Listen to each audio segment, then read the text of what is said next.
change in the state of matter, we have covered up one factor to change the state of matter, that is the effect of change of temperature.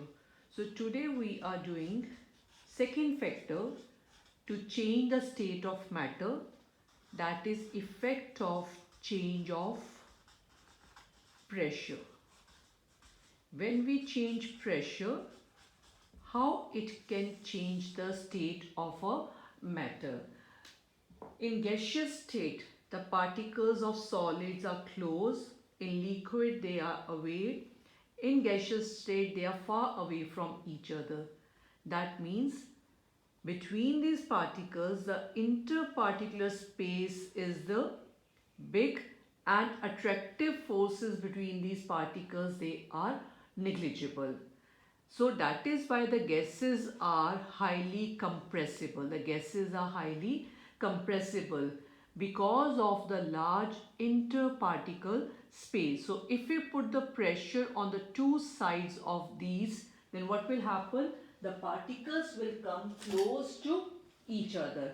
Like suppose we are taking these two particles in a gaseous state. So when we put the pressure here, what will happen on putting the pressure? These particles will come close to each other, and now when they are close to each other, a state will come when attractive forces between these will become so high to bind the gas particles, and they will change to the liquid state. So because of interparticular spaces between gas molecules are more, attractive forces are weak. When we put pressure on the gas, the particles, they come close, and now attractive forces will be more, and they will change from gaseous to the liquid state. And further, if we put pressure, they will come more close to each other, and now they will change to the solid state. So if we put pressure on the gaseous particles, they can change to liquid and then further to the solid state. To understand this, we are taking a cylinder. 3 cylinders we have here.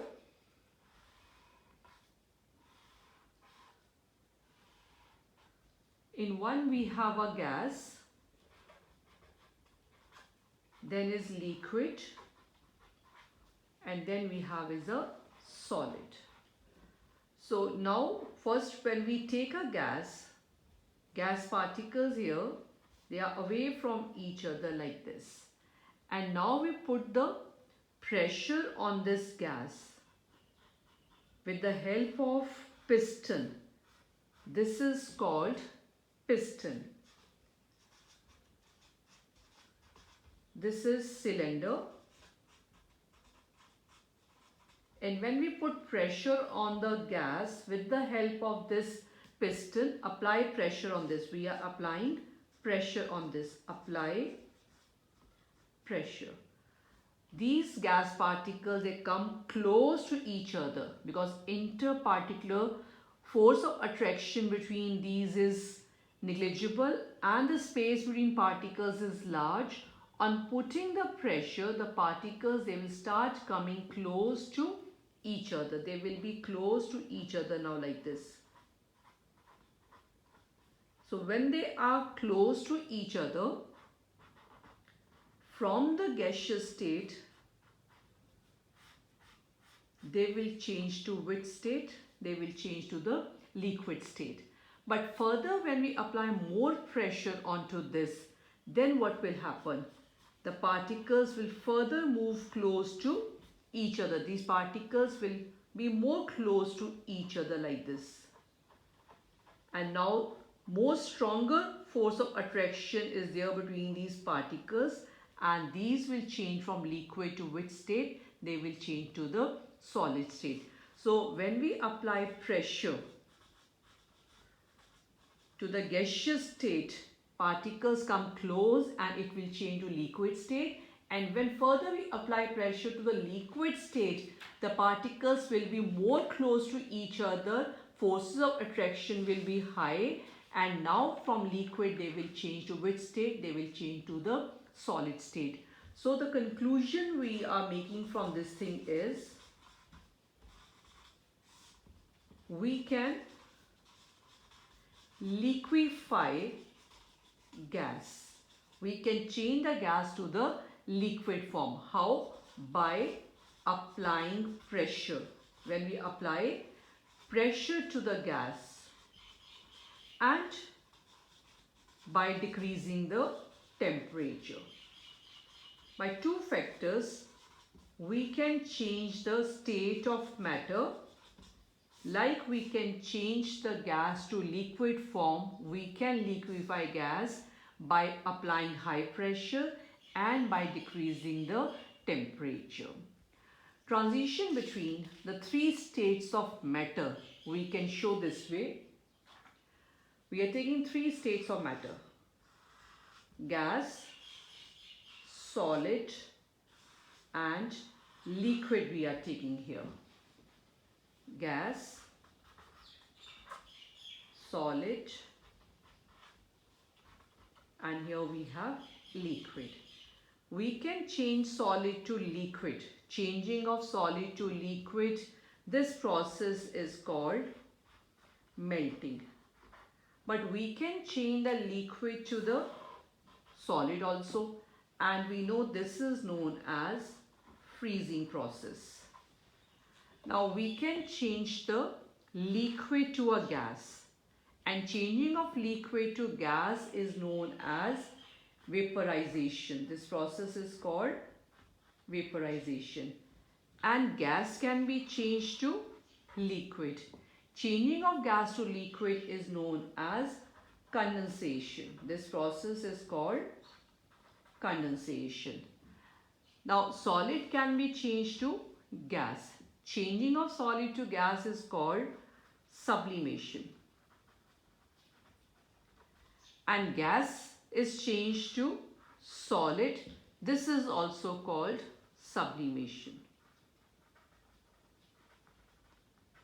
So this is a transition between the three states of matter: solid, liquid and gas. So one state can be changed to the other state. And which factor is responsible for changing the state of matter? That is temperature and pressure. Now next topic in this chapter is evaporation. What is evaporation and how evaporation is different from the boiling? The phenomenon of change of liquid to vapor state, but at any temperature, but that temperature should be below its boiling point, is called evaporation. So change of liquid to vapor at any temperature, but that temperature should be below its boiling point is known as evaporation. So what is the cause of this evaporation? What happens in evaporation? Cause of evaporation. We are taking a liquid here. The particles of liquid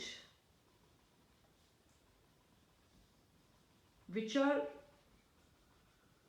in the center, like this particle I am taking, is attracted by all the particles which are around it. These particles, they are moving. Some they are moving fast, some they are moving slow. Now some particles which are moving fast, their speed changes when these particles they collide with each other. So with collision, some particles will get more energy and some they will have less energy. And that energy which is there in the movement of these particles, that energy is called kinetic energy.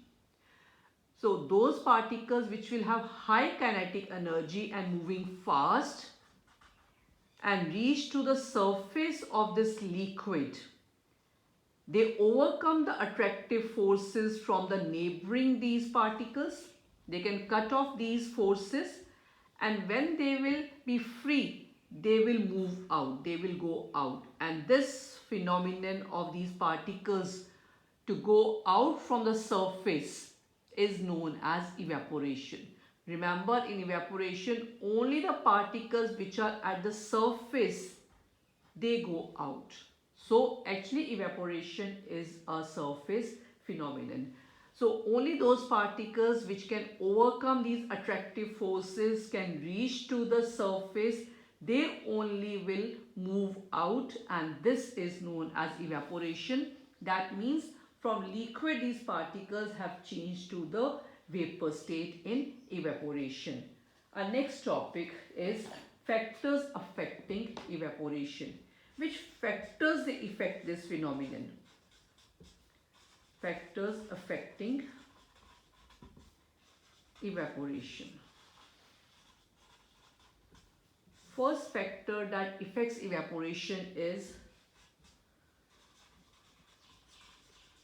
surface area of the liquid. As evaporation is surface phenomenon, so if surface area will increase, more particles will be here at the surface which can go to the vapor form. So when surface area will increase, evaporation will increase. Second factor is nature of liquid.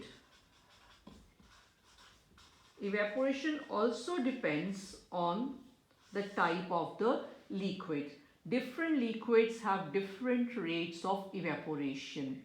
Liquids with weak interparticle attractive forces, like I am taking water and acetone. Acetone is nail polish remover.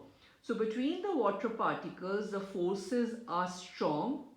In case of acetone particle, the forces between the particles, these are weak forces. And here the forces are strong. So what will happen?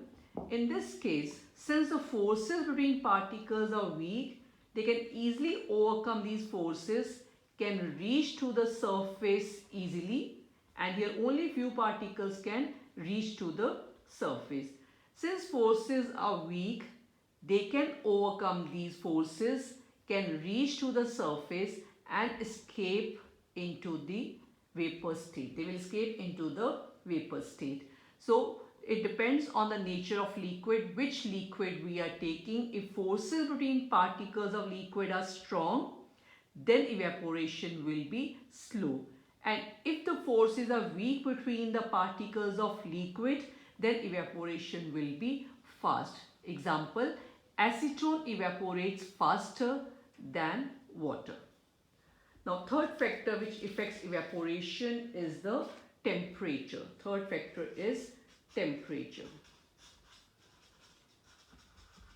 More is the temperature, more is the evaporation. We are taking same liquid here, like water only we are taking. This is at low temperature, and this we are taking at high temperature. At high temperature, particles will have more kinetic energy. They are moving fast. Here the movement is slow between the particles. When movement is fast, because high temperature means they will have high kinetic energy, and because of that easily they reach to the surface and hence now can escape to the vapor state. So if temperature is more, then more energy will be there with these molecules that they need to escape into the vapor state.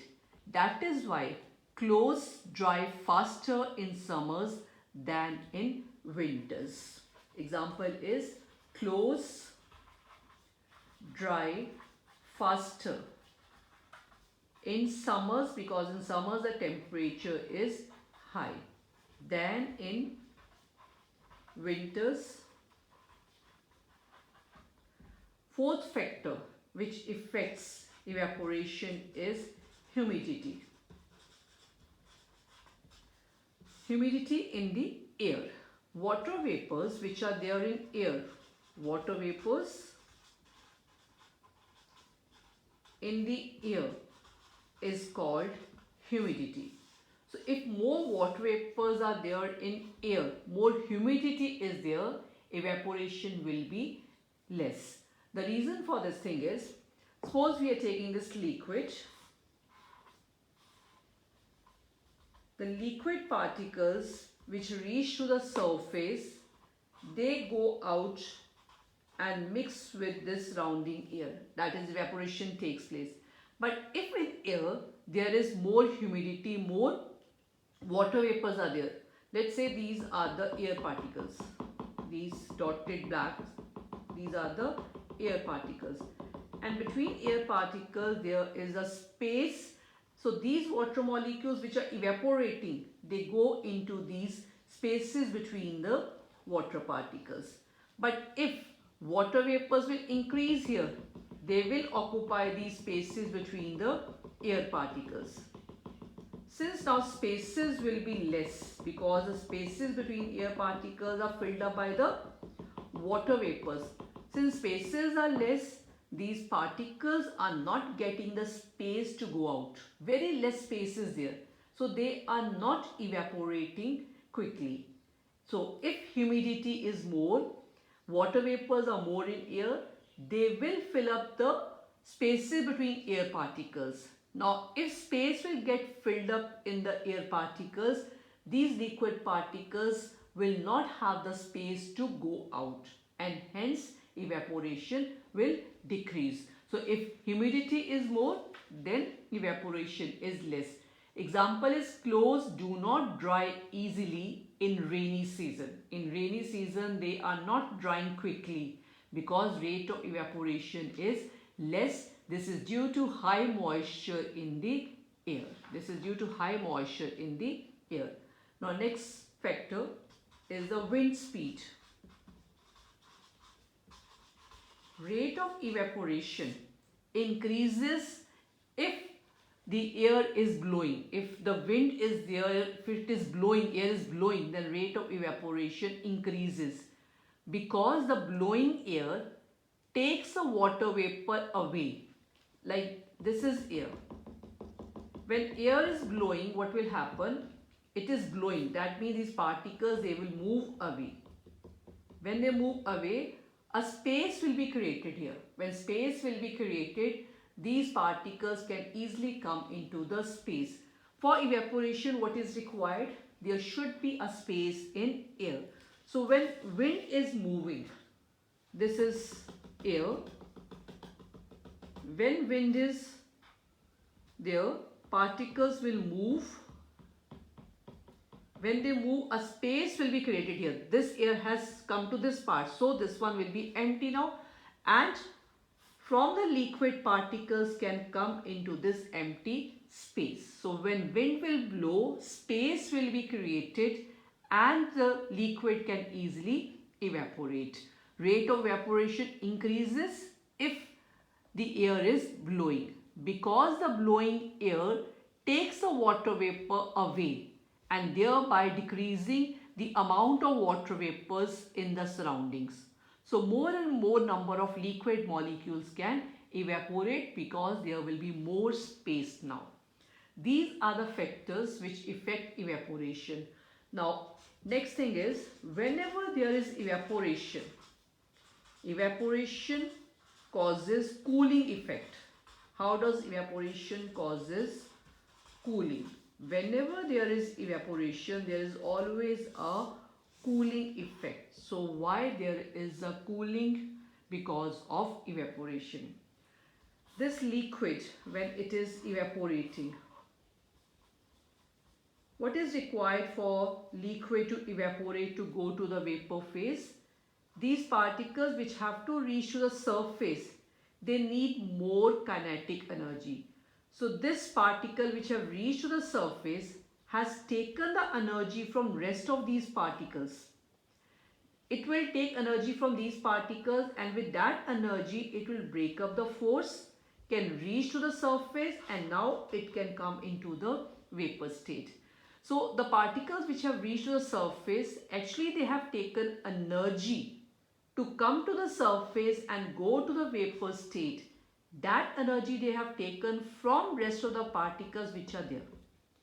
Now, rest of the liquid which is left here will have less energy now. Less energy means their temperature is less. Less temperature means cooling is more. Thus, cooling is caused with evaporation. So, understand this point again. Whenever liquid is evaporating, whenever liquid is going into the vapor state, it takes energy to go out to the vapor form, to break the forces between the particles. It will break these forces, it will be free, reach to surface, and then from surface to the vapor state. So that energy it has taken to break the forces, that energy it has taken from rest of the molecules of the liquid. So now energy of the molecules which are left will be less. If the energy is less, temperature will be less, and thus there will be a cooling. So we can say cooling is caused with evaporation. Now to demonstrate that evaporation causes cooling, there's an activity for this. Activity to demonstrate that evaporation causes cooling. Very easy activity.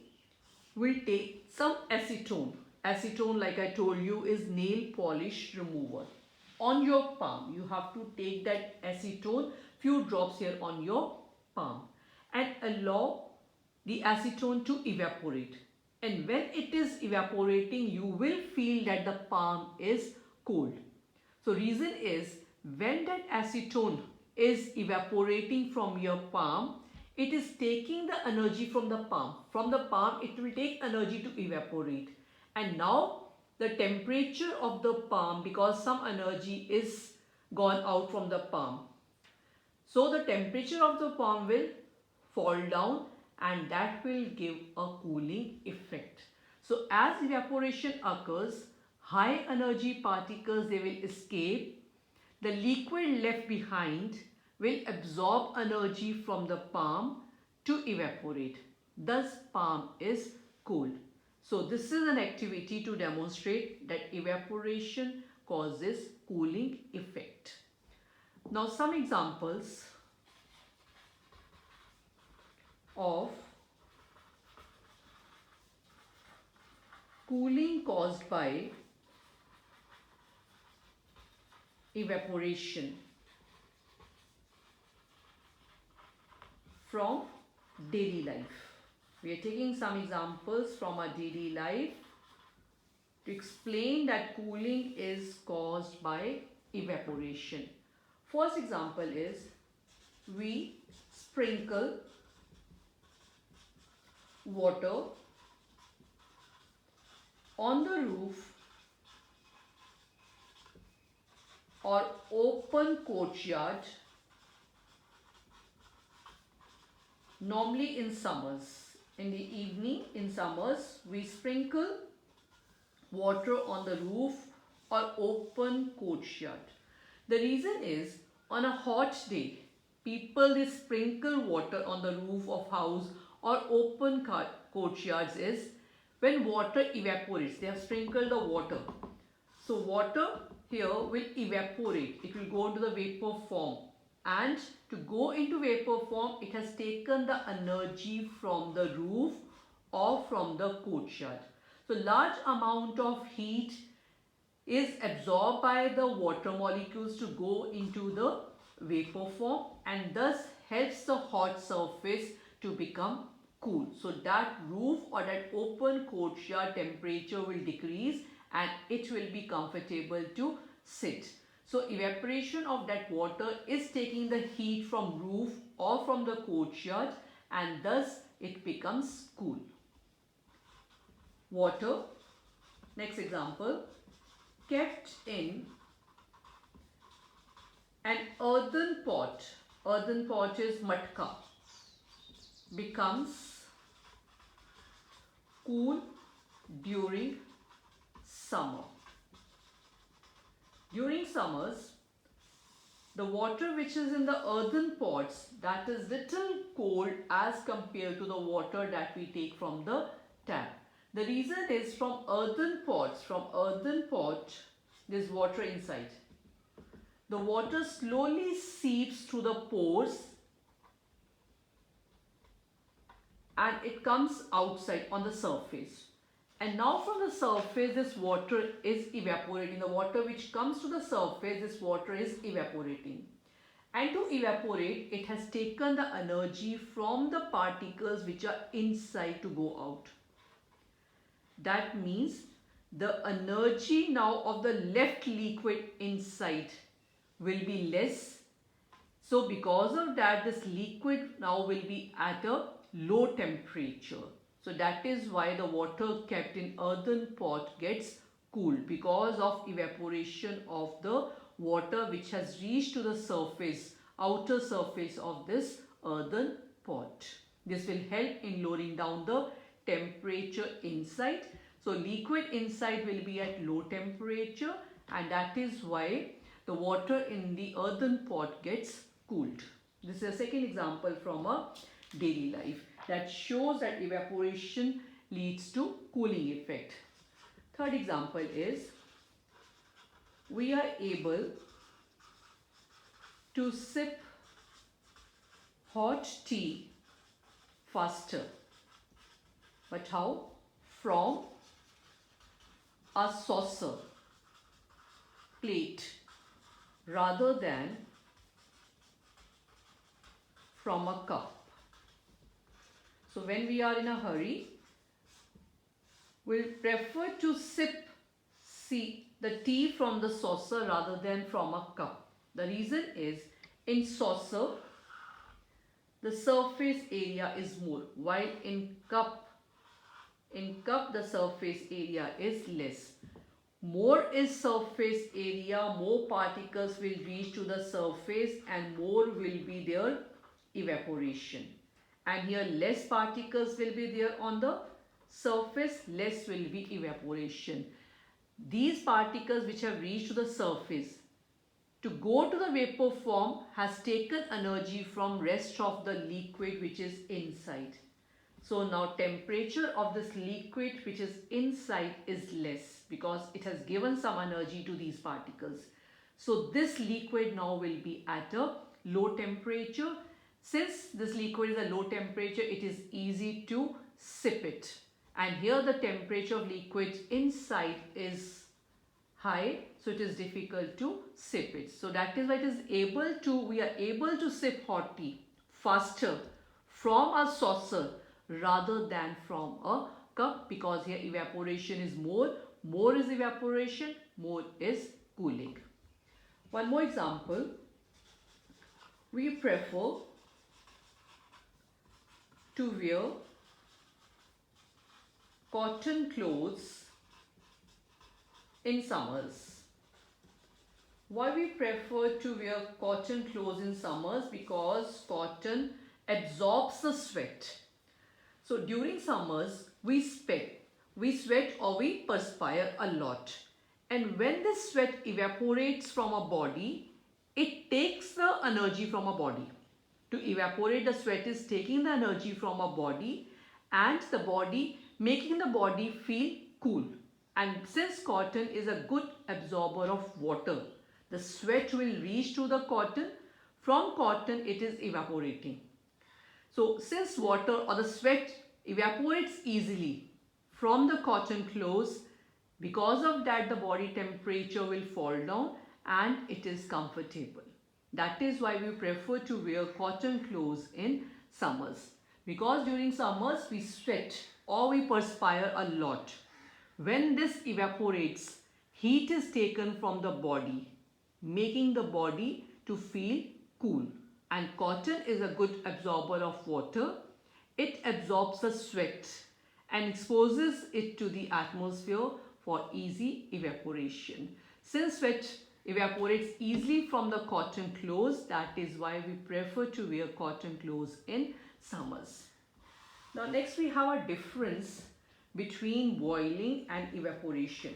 Boiling and evaporation. What is the difference in the two?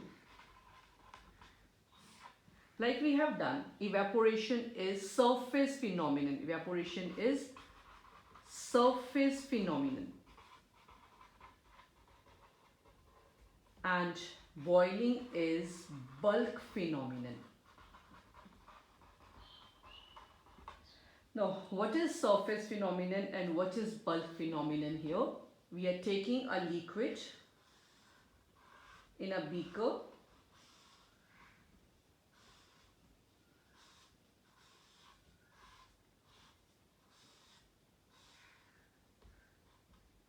In this case, this is boiling. Particles from underneath layers. Particles from underneath layers, they are moving, going out into the vapor form. From underneath layers, the particles are going into the vapor form. While in case of evaporation, only from the surface, the particles are going into the vapor form. So if from underneath layers the phenomenon is taking place, it's called bulk phenomenon. Here this phenomenon takes place from the surface. So this is called surface phenomenon. Second difference is boiling takes place at a particular temperature. This cannot take place at any temperature. This takes place at a particular temperature called boiling point of a substance, while this takes place at any temperature below boiling point of substance. But if temperature is high, evaporation rate will be fast. If temperature is low, evaporation speed will be slow. So this is actually a slow process because this takes place at a low temperature, while this is a fast process. During evaporation there is cooling, but no cooling when there is boiling.